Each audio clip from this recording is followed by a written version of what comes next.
आज़ाद group द्वारा संचालित आज़ाद RPSC academy के ऑफिशियल यूट्यूब चैनल पर आप सभी का स्वागत है। ये व्यापक बृहद मंच राजस्थान लोक सेवा आयोग द्वारा आयोजित किए जाने वाले आरएएस एग्जाम तथा आयोग द्वारा आयोजित अन्य सभी प्रतियोगी एग्जाम, साथ ही राजस्थान राज्य सरकार द्वारा आयोजित किए जाने वाले सभी प्रतियोगी परीक्षाओं की तैयारी करने वाले सभी छात्रों के लिए समर्पित एक व्यापक बृहद मंच है। इसके माध्यम से आप सभी अपने संपूर्ण पाठ्यक्रम का आसान भाषा में कंप्लीट तैयारी कर सकते हैं। राजस्थान राज्य विशेष का संपूर्ण अध्ययन, समान अध्ययन, विषय वस्तु के सभी विषयों का विषयवार अध्ययन, साथ ही करंट अफेयर्स का संपूर्ण अध्ययन आप सभी को यहाँ पर रेगुलर निरंतर क्लासेस के माध्यम से करवाया जा रहा है। यहाँ पर आप सभी को विषयवार प्लेलिस्ट मिल जाएगी, तो आप सभी प्लेलिस्ट में जाकर के क्लासेस देखें और रेगुलर आप क्लासेस जरूर ज्वाइन करें। साथ ही आप सभी के लिए एक निःशुल्क करंट अफेयर्स की मैगजीन उपलब्ध कराई जा रही है। ये मैगजीन आप सभी को आज़ाद आरपीएससी एकेडमी के ऑफिशियल एप्लीकेशन में मिल जाएगी। एप्लीकेशन की लिंक आपको वीडियो के डिस्क्रिप्शन में मिल जाएगी, आप डिस्क्रिप्शन में जाके देख सकते हैं, या फिर आप सभी गूगल प्ले स्टोर पे आज़ाद आरपीएससी एकेडमी का एप्लीकेशन जो है आप सभी डाउनलोड कर सकते हैं। वहां से भी आप स्टडी मटेरियल वाले सेक्शन में जाएंगे, मंथली आपको करंट अफेयर्स की मैगजीन निःशुल्क प्राप्त होगी। साथ ही आप सभी हमारे साथ जुड़ करके व्यापक और बृहद स्तर की तैयारी एप्लीकेशन के माध्यम से कर सकते हैं। आपको किसी भी प्रकार का डाउट है, किसी भी प्रकार का शंका समाधान आपको है, तो आप सभी चैट सेक्शन में जाकर एप्लीकेशन में आप अपनी प्रॉब्लम्स का सलूशन ले सकते हैं। तो आप सभी हमारे साथ इस मंच के साथ जुड़ करके एक व्यापक तैयारी प्रारंभ करिए। आप सभी यदि पहली बार इस चैनल पे आए हैं तो इसको सब्सक्राइब जरूर करिए, नोटिफिकेशन बेल जरूर इसको करिए ताकि सभी क्लासेस आपके तक पहुंच जाएं। साथ ही राजस्थान के सभी छात्रों तक पहुंचाने का कार्य आप सभी का है, तो आप सभी इसको जन जन तक पहुंचाएं। चलिए अपनी क्लास प्रारंभ करते हैं और इस व्यापक मंच को राजस्थान के सभी छात्रों तक पहुंचाइए। क्लास को प्रारंभ करते हैं।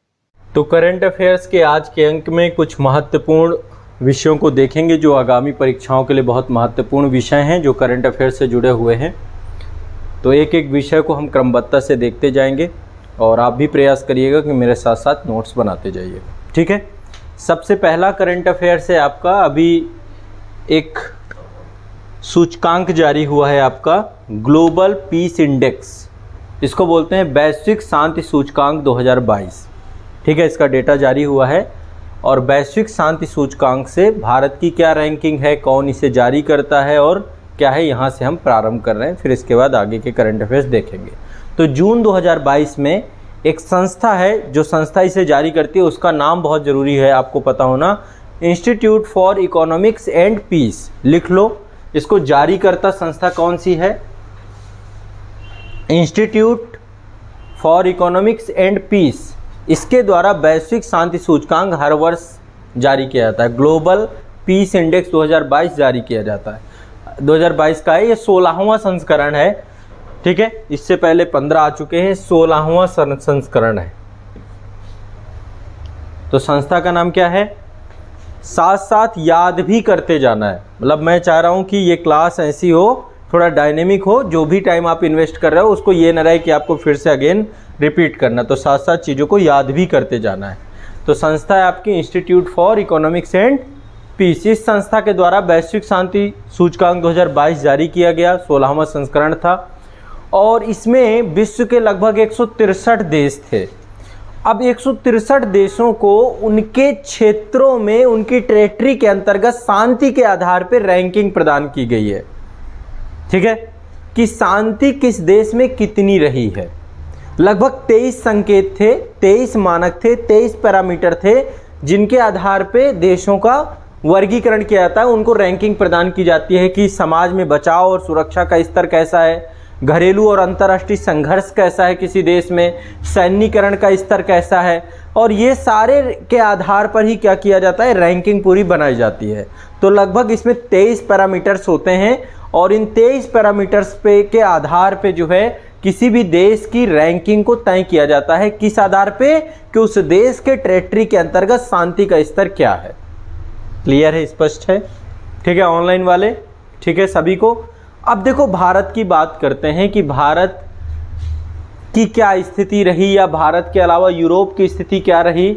देखा जाए तो इस समय जो सबसे ज़्यादा जो क्षेत्र परेशान है, जिस क्षेत्र में सबसे कम शांति है, वो क्षेत्र है आपका नॉर्थ अफ्रीका का क्षेत्र, सबसे ज़्यादा अशांत क्षेत्र है। और मध्य पूर्व, मिडिल ईस्ट का क्षेत्र, जहाँ पे ये इजराइल है, फिलिस्तीन है, जॉर्डन है, इराक है, सीरिया है, अभी अफगानिस्तान को आपने देखा, ये आपका सेंट्रल एशिया के हिस्से में आ जाता है। ठीक है, तो मध्य पूर्व का क्षेत्र और अफ्रीका का क्षेत्र है, इसको दोनों को मिलाकर के एक टर्म्स बनता है जिसको बोलते हैं मेना क्षेत्र, middle east and north Africa, मेना। कुछ ये टर्म्स आपको जानने चाहिए, ये एक शब्द यूज किया जाता है मेना। ऐसे एक शब्द प्रयोग किया जाता है वाना। वाना का मतलब क्या है? वेस्ट एशिया, नॉर्थ अफ्रीका, वाना कंट्रीज बोली जाती हैं, या मिडिल ईस्ट या नॉर्थ अफ्रीका, इसको मेना कंट्रीज बोली जाती हैं। तो जो मेना कंट्रीज हैं, मिडिल ईस्ट वाला एरिया है, यमन वाले क्षेत्र में आपने देखा पिछले समय में अशांति चल रही थी। तो देखा जाए तो विश्व में सबसे ज़्यादा अशांत क्षेत्र जो आपका ये है। अब ये आपको लग रहा है क्योंकि 2022 की रिपोर्ट है, 2021 का सूचकांक होगा, ये 2021 का डेटाबेस के आधार पे बनाया गया है। जब 2023 में आएगा अगला सूचकांक तो आपको सबसे अशांत एरिया ये लगेगा जो भूमध्य सागर से जुड़ा हुआ है, काला सागर से जुड़ा हुआ रीजन, रसिया, यूक्रेन, यूरोप आज के टाइम में कितना शांत है, संघर्ष, युद्ध की स्थिति यहाँ पे बनी हुई थी, ये क्षेत्र भी काफ़ी अशांत हो गया। लेकिन 2022 के आधार पे मेना रीजन जो आपका मिडिल ईस्ट नॉर्थ अफ्रीका का क्षेत्र है सबसे ज़्यादा अशांत क्षेत्र है। दूसरा यूरोप सर्वाधिक शांतिपूर्ण क्षेत्र रहा है 2022 के हिसाब से। ठीक है, तो 2022 की जो रैंकिंग है उसका आधार 2021 का डेटाबेस होगा, ये आपको ध्यान में रखना है। अच्छा, सबसे शांतिपूर्ण देश कौन सा हो सकता है पूरे विश्व का? सबसे शांतिपूर्ण आपको क्या लगता है? भूटान? अरे ना हाँ, नज़दीक पहुँचे हैं। फिनलैंड तो नहीं है पर नज़दीक हैं आप। हाँ, टॉप 5 में लेकिन फिनलैंड नहीं है। आइसलैंड नंबर 1 में है। आइसलैंड लिख लो, रैंकिंग नंबर 1 में है आइसलैंड। नंबर 1 में आइसलैंड है तो नंबर 2 में क्या होगा? अच्छा गेस करो। आप लोग इग्नोर कर सकते हो लेकिन न्यूजीलैंड बहुत शांत देश है। ठीक है, एक बार अभी बीच में वहाँ पे जो है गतिविधि हुई थी, आतंकवादी गतिविधियाँ अभी हाल फिलहाल में वहाँ पे भी सक्रिय हुई हैं, लेकिन इसके बावजूद भी उस देश में आंतरिक तौर पे छोटा सा देश है, जनसंख्या ही कितनी है। ठीक है, तो न्यूजीलैंड दूसरे नंबर पे। टॉप 5 लिख लो, पहला आइसलैंड, दूसरा न्यूजीलैंड, फिर इसके बाद नेक्स्ट है आयरलैंड, फिर है डेनमार्क और फिर है ऑस्ट्रिया। अच्छा, सबसे अशांत कौन होगा? सबसे ज़्यादा अशांति कहाँ पे होगी? अफगानिस्तान 163वें नंबर पे है अफगानिस्तान। 163 कंट्रीज थी इसमें, लास्ट में आपका अफगानिस्तान।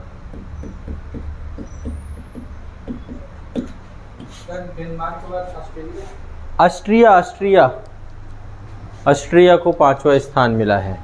ठीक है, तो लास्ट में आपका है अफगानिस्तान, अफगानिस्तान के बाद है सीरिया, इसके बाद है आपका रूस। ठीक है, और इसके बाद है आपका दक्षिणी सूडान।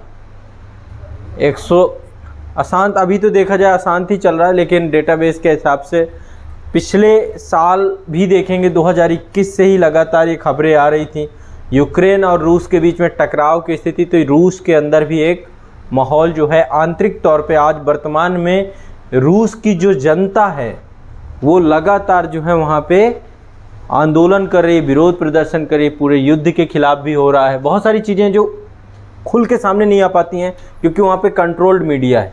तो विश्व के एक अशांत देश में 161वें नंबर पे रसिया और 160वें नंबर पे दक्षिणी सूडान है।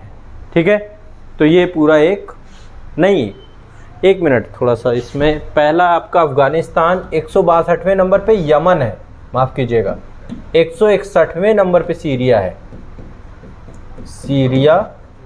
160 में रूस है, और फिर आपका 159 पे दक्षिणी सूडान है।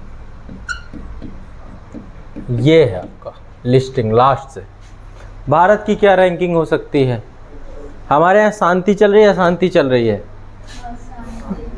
हमारे देश भी देखें तो विश्व में अशांत देशों के रूप में ही देखा जा सकता है, क्योंकि कभी कोई ना कोई मूवमेंट, कोई ना कोई घटना होती रहती है इस देश के अंदर भी। ठीक है, तो 135वें नंबर पे भारत है। भारत की रैंक लिख लीजिएगा 100 पे। भूटान बोल रहे थे, भूटान 19वें नंबर पे है। ठीक है, भूटान का 19वीं रैंक है। पाकिस्तान 147वें नंबर पे, हमसे ज़्यादा आसान है। पाकिस्तान की हमसे बुरी स्थिति है। भूटान वर्ल्ड हैप्पीनेस इंडेक्स में हमेशा, लेकिन यूरोप बनाता है ना, इंडेक्स बनाने वाली संस्थाएं भी बायस्ड हैं बहुत हद तक देखा जाए तो। लेकिन देखा जाए तो अंतर्राष्ट्रीय सीमा, जैसे अभी चीन के साथ कॉन्फ्लिक्ट क्रिएट होते हैं, चीन के साथ बॉर्डर डिस्प्यूट है ना भूटान के, और आपने डोकलाम और कई मैटर्स पे देखा तो मुद्दे रहते हैं। अब ये कैसे वाच करते हैं, इनका अलग अलग इसमें जो मानक है, पैरामीटर्स है, मैंने आपको बताया मुख्य तौर पे 3 मानक हैं इसमें। पहला है समाज में बचाव और सुरक्षा का स्तर कैसा है, और दूसरा है आपका घरेलू और अंतर्राष्ट्रीय संघर्ष का विस्तार कैसा है, और सैन्यीकरण का स्तर कैसा है।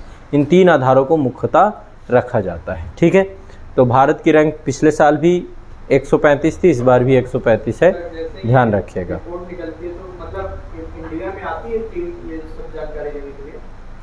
ये तो हाँ, सब पैरामीटर्स हो, एजेंसी सर्वे कराते हैं, वो सारी चीज़ें इनका काम होता है, ये करते रहते हैं।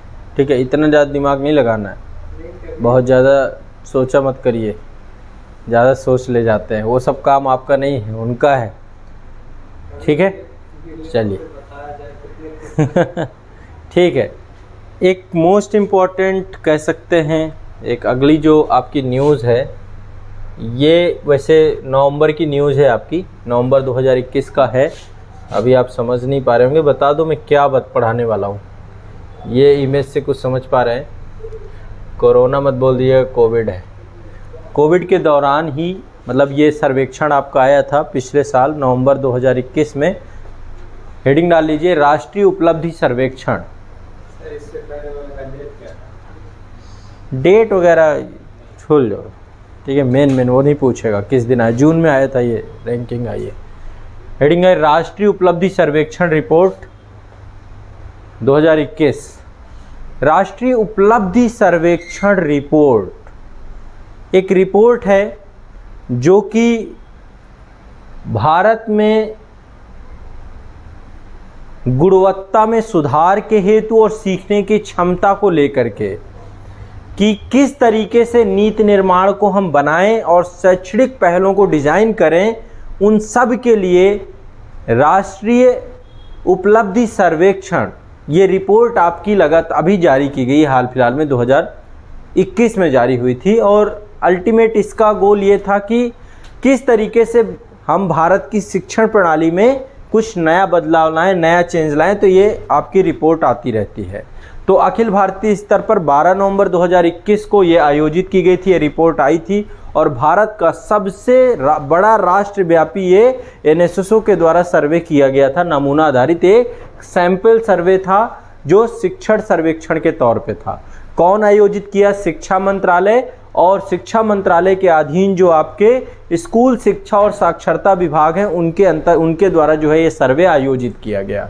ठीक है, इसको एनसीईआरटी के द्वारा बनाया गया था। एनसीईआरटी आप सब जानते हैं, राष्ट्रीय शैक्षणिक अनुसंधान एवं प्रशिक्षण केंद्र, है ना। एनसीईआरटी के द्वारा इसको तैयार किया गया था, इस सर्वे को। और इस सर्वे के अंतर्गत 3 क्लासेस, मतलब 3 नहीं, टोटल तीसरी क्लास, 5वीं क्लास, 8वीं क्लास और 10वीं क्लास, इसके छात्रों के लिए आयोजित किया गया है। ठीक है, और हर एक उसमें मतलब 3 से 5वीं क्लास, 3 से लेके 5वीं क्लास तक के लिए 3 सब्जेक्ट रखे गए थे, 8वीं क्लास के बच्चों के लिए 4 सब्जेक्ट रखे गए थे, और 10वीं क्लास के बच्चों के लिए 5 सब्जेक्ट रखे गए थे। इन 5 सब्जेक्ट के आधार पे ये एनएसए सर्वेक्षण आपका हुआ है, राष्ट्रीय उपलब्धि सर्वेक्षण आपका किया गया है। तो अल्टीमेट इसका उद्देश्य क्या है, सबसे पहले एक बार लिख लो, इसका उद्देश्य क्या है, लिखिए। राष्ट्रीय उपलब्धि सर्वेक्षण का उद्देश्य, राष्ट्रीय उपलब्धि सर्वेक्षण का उद्देश्य गुणवत्ता में सुधार और सीखने की क्षमता में, गुणवत्ता में सुधार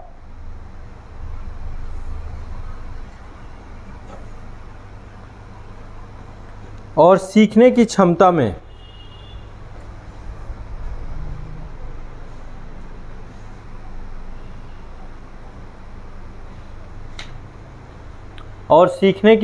में समानता सुनिश्चित करने के लिए, समानता सुनिश्चित करने के लिए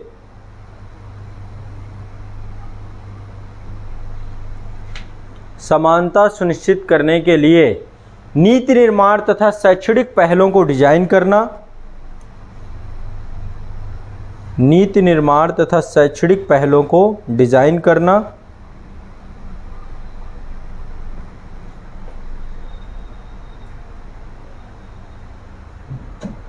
डिजाइन करने हेतु इनपुट प्रदान करना, डिजाइन करने हेतु इनपुट प्रदान करना,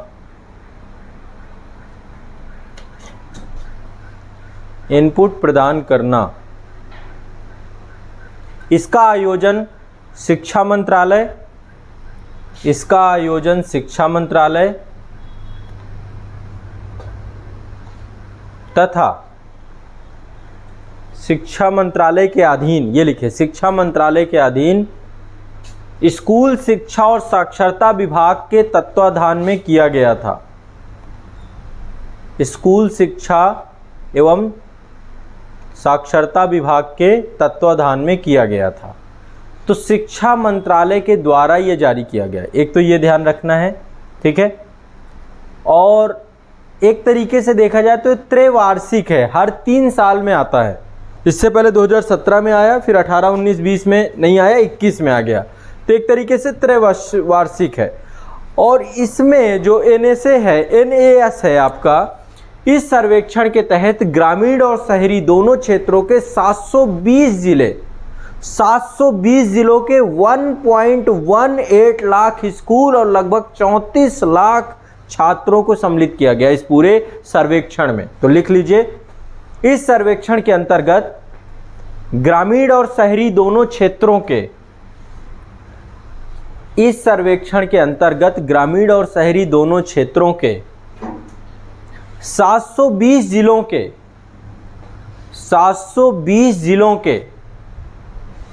720 जिलों के 1.18 लाख स्कूलों के 1.18 लाख स्कूलों के लगभग 34 लाख छात्रों ने भाग लिया। 34 लाख छात्रों ने भाग लिया, ठीक है। तो शिक्षा प्रणाली में सीखने के परिणामों और स्वास्थ्य के आकलन के लिए एक राष्ट्रव्यापी सर्वेक्षण है।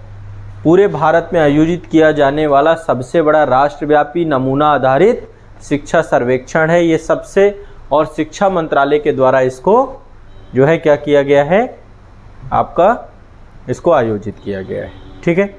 और इसका जो रूपरेखा, कैसे पूरा सर्वेक्षण किया जाएगा, ये किसने तैयार किया, आपका NCERT ने, राष्ट्रीय शैक्षणिक अनुसंधान एवं प्रशिक्षण केंद्र के द्वारा किया गया है, ठीक। अब क्या है ये, क्या क्या किया गया है, इसको लिख लीजिए एक बार, जो है लिखिए। इस सर्वेक्षण के अंतर्गत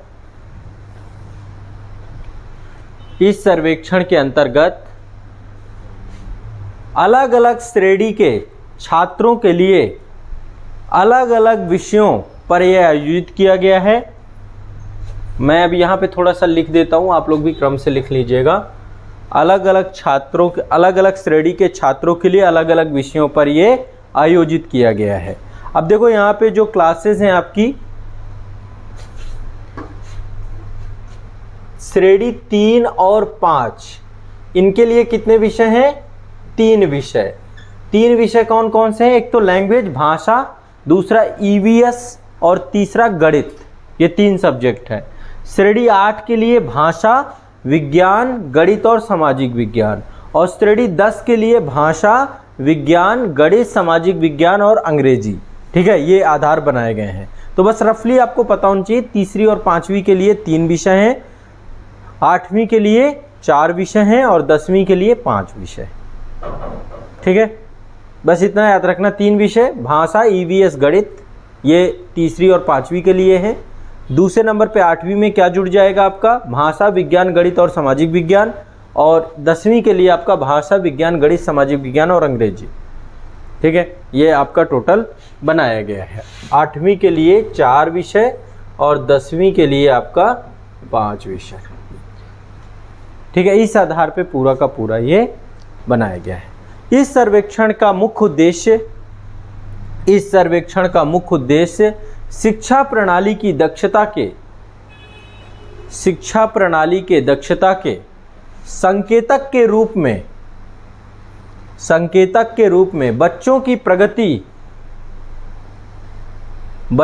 प्रगति और सीखने की दक्षता का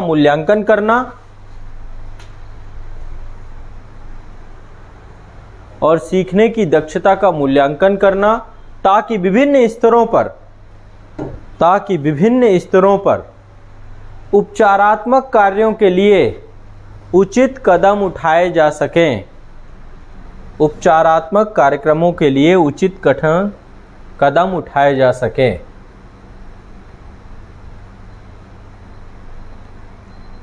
ठीक है, अब इसके लिए जो रैंकिंग दी गई है थोड़ा सा उनको लिख लीजिए। पंजाब नंबर 1 इसमें है, इसमें लिख लो। इस सर्वेक्षण में पंजाब सभी राज्यों में शीर्ष निष्पादन के साथ अग्रणी स्थान पर है।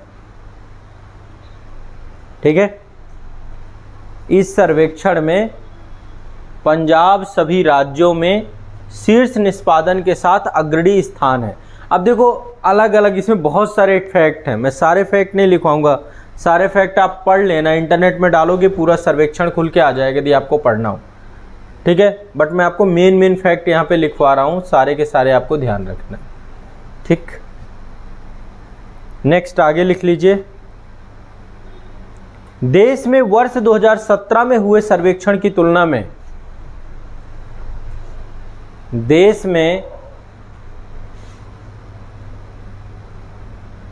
वर्ष 2017 में हुए सर्वेक्षण की तुलना में वर्ष 2021 में सभी विषयों और कक्षाओं के प्रदर्शन के स्तर में गिरावट हुई है। कारण क्या हो सकता है गिरावट का? स्कूल कोई गया ही नहीं, सब प्रमोशन वाले हैं। ठीक है, तो कोविड एक बहुत बड़ा रीज़न निकला है जिसके कारण से 2017 के स्तर में गिरावट आई है। देश में वर्ष 2017 में हुए सर्वेक्षण की तुलना में वर्ष 2021 में सभी विषयों और कक्षाओं के प्रदर्शन के स्तर में गिरावट दर्ज की गई है।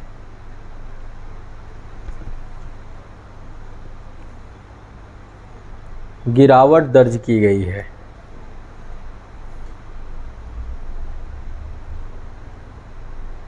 ठीक है, कोविड महामारी के दौरान स्कूल बंद रहने की अवधि में, इसी के आगे पैराग्राफ चेंज करके लिख लीजिए। कोविड महामारी के दौरान स्कूल बंद रहने की अवधि में घर पर सीखने के बारे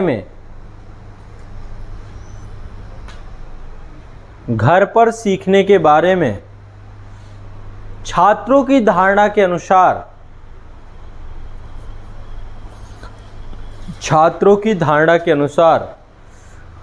78%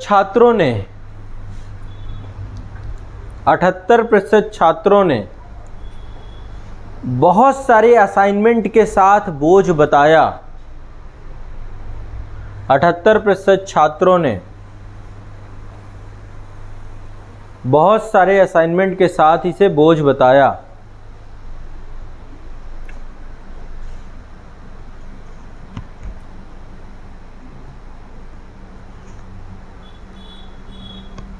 वहीं कम से कम 38% छात्रों को घर पर सीखने में कठिनाइयों का सामना करना पड़ा। वहीं 38% छात्रों को घर पर सीखने में कठिनाइयों का सामना करना पड़ा और 24% छात्रों के पास डिजिटल उपकरण नहीं थे। 24% छात्रों के पास डिजिटल उपकरण नहीं थे।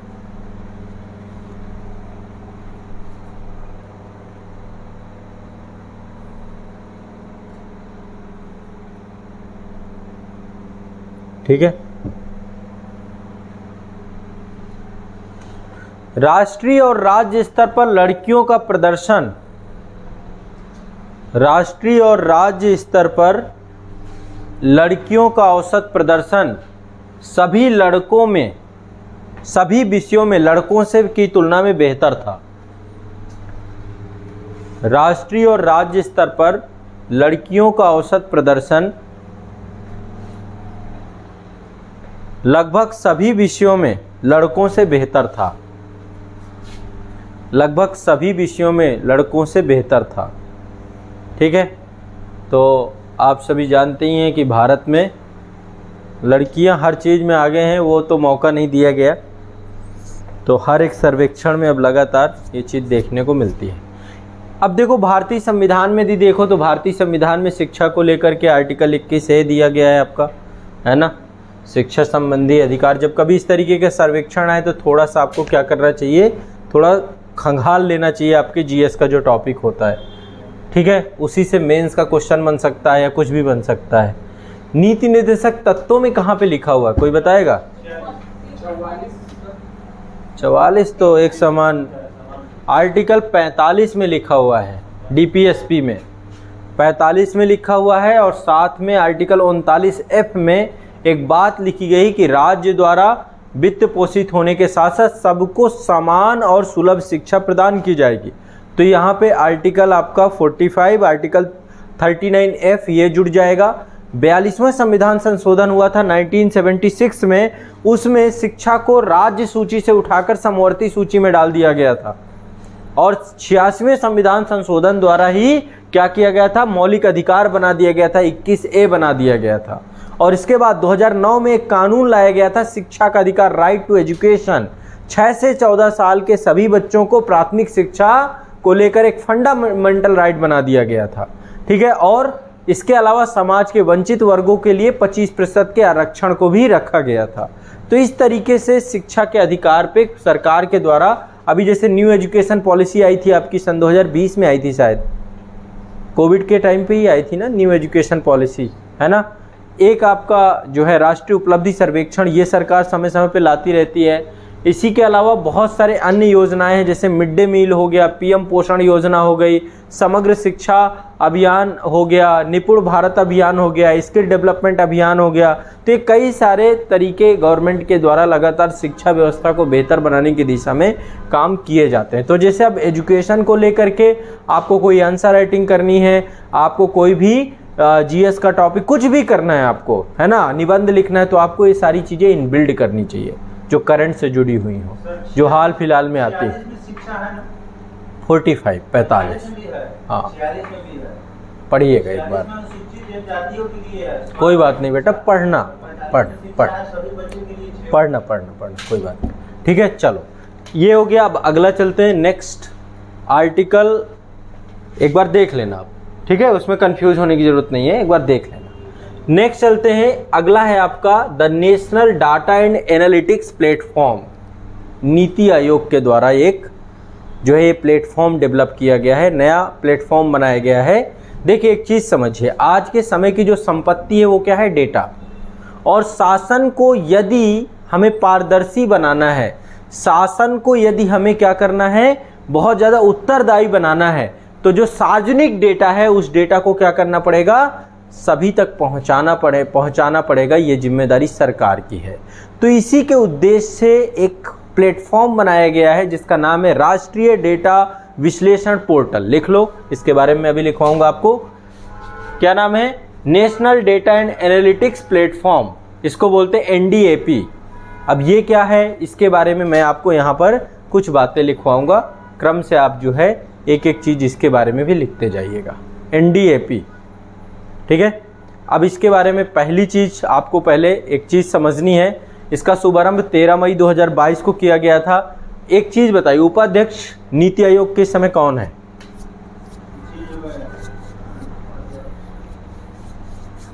नीति आयोग की उपाध्यक्ष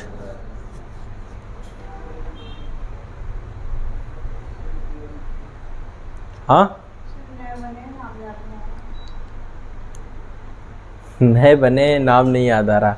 सुमन बेरी जी। कौन है? सुमन बेरी। कौन है नीति आयोग के उपाध्यक्ष?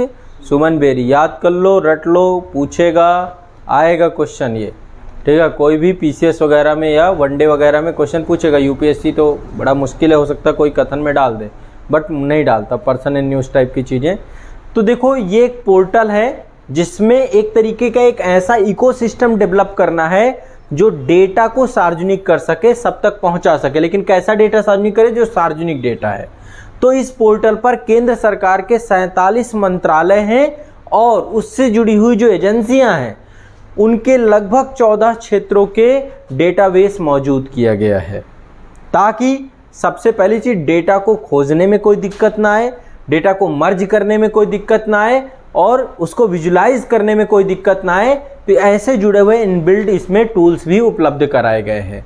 तो देखो, लोकतंत्र में डेटा सबसे इम्पॉर्टेंट चीज़ होती है।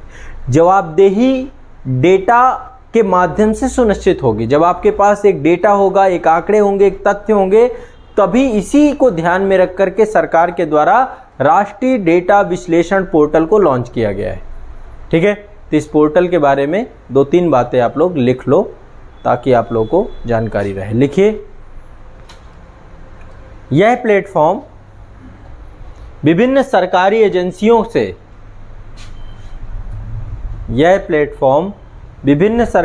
एजेंसियों से मूलभूत डेटा सेट को होस्ट करता है, विभिन्न सरकारी एजेंसियों के मूलभूत डेटा सेट को होस्ट करता है और उन्हें सुसंगत रूप से प्रस्तुत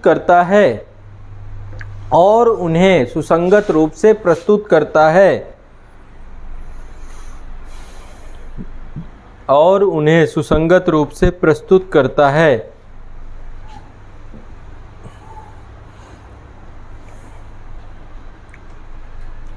इस पोर्टल के माध्यम से एक ऐसे पारिस्थितिकी तंत्र बनाने का प्रयास किया गया है, इस पोर्टल के माध्यम से एक ऐसे पारिस्थितिकी तंत्र को बनाने का प्रयास किया गया है जो डेटा को एक प्रमुख रणनीतिक संपत्ति के रूप में पहचानता है, जो डेटा को एक प्रमुख रणनीतिक संपत्ति के रूप में पहचानता है, डेटा को प्रमुख रणनीतिक संपत्ति के रूप में पहचानता है। ठीक है, NDAP के रूप में पहचानता है। वर्तमान में इस पोर्टल पर किसने जारी किया? नीति आयोग के द्वारा जारी किया है। नीति आयोग की कई पहले हैं, मैं अभी कुछ बता भी दूंगा आपको। वर्तमान में इस पोर्टल पर केंद्र सरकार की 47 मंत्रालयों एवं एजेंसियों, केंद्र सरकार के 47 मंत्रालयों एवं एजेंसियों और 14 क्षेत्रों के 203 डेटा सेट मौजूद हैं। 47 मंत्रालयों एवं एजेंसियों और 14 क्षेत्रों के 203 डेटा सेट मौजूद हैं। इस पोर्टल में डेटा सेट को खोजने, मर्ज करने तथा विजुलाइज करने की इनबिल्ट टूल्स मौजूद हैं। विजुलाइज करने के इनबिल्ट टूल्स मौजूद हैं।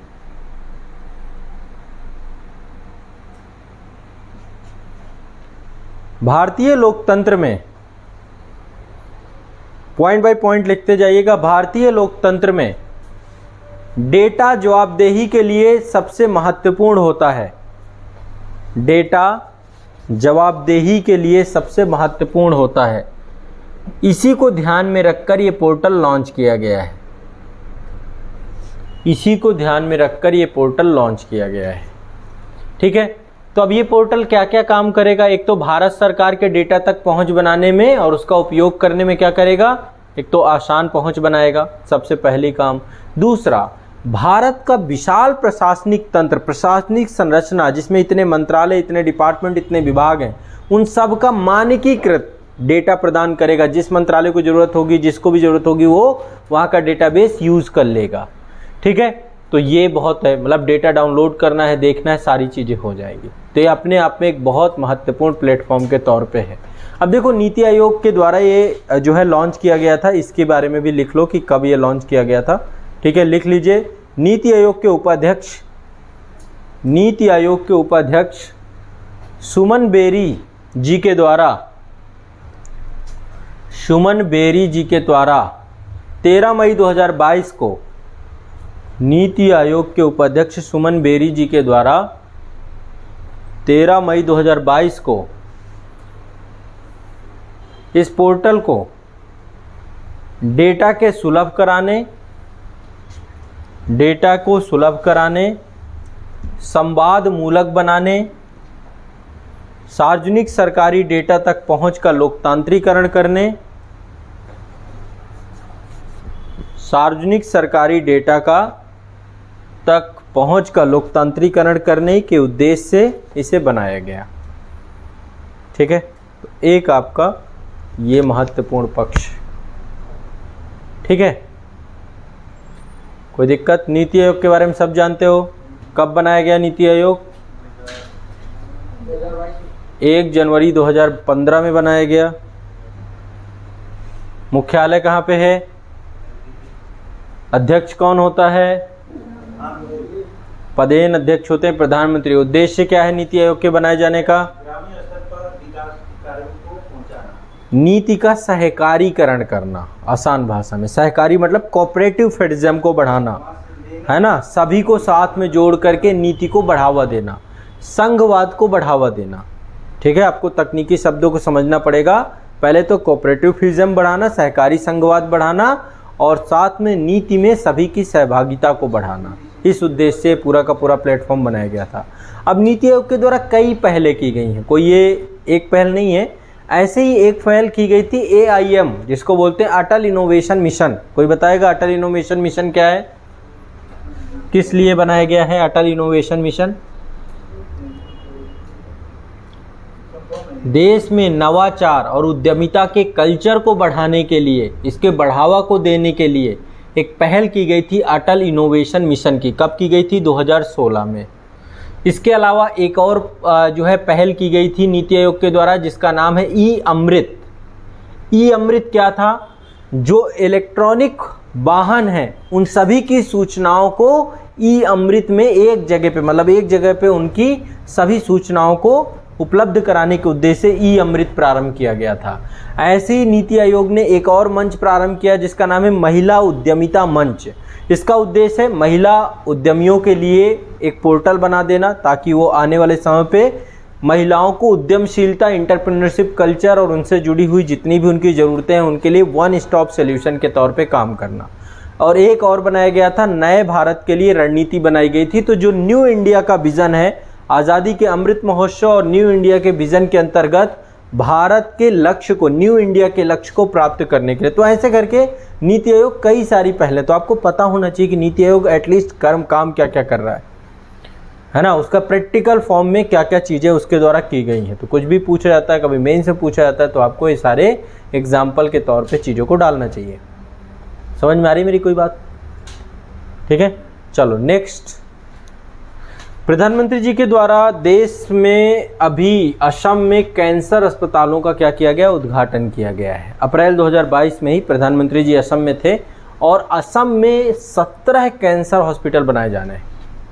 इसमें असम सरकार है और टाटा फाउंडेशन है, ये दोनों मिल करके हॉस्पिटल्स बना रहे हैं। ठीक है, तो अप्रैल 2022 में प्रधानमंत्री नरेंद्र मोदी जी के द्वारा डिब्रूगढ़ में जो है एक आयोजन हुआ। उस आयोजन में 7 कैंसर अस्पतालों को राष्ट्र को समर्पित किया गया।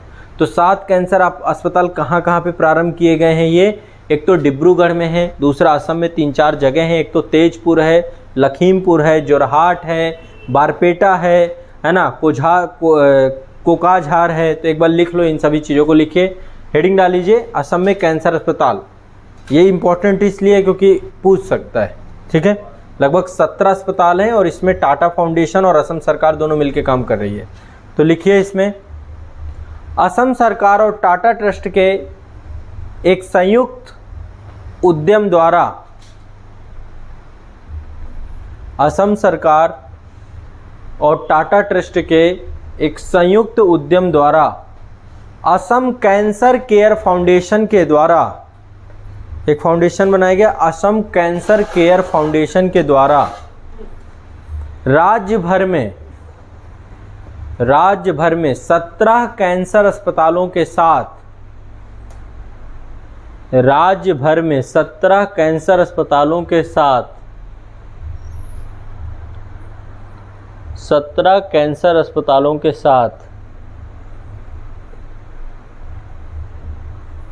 दक्षिण एशिया का सबसे विशाल किफ़ायती कैंसर सेवा का नेटवर्क बनाने हेतु दक्षिण एशिया का सबसे विशाल किफ़ायती कैंसर सेवा का नेटवर्क बनाने हेतु एक परियोजना का क्रियान्वयन किया जा रहा है। एक परियोजना का क्रियान्वयन किया जा रहा है। परियोजना के पहले चरण में परियोजना के पहले चरण में 10 अस्पतालों के निर्माण का लक्ष्य है।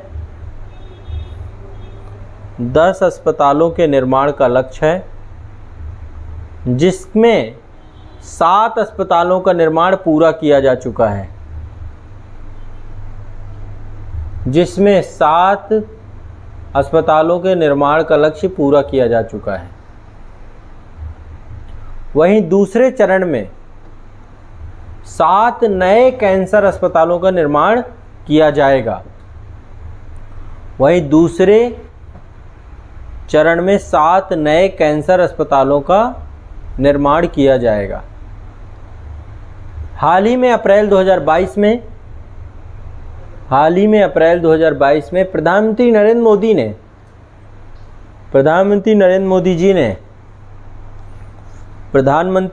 मोदी जी ने डिब्रूगढ़ में आयोजित एक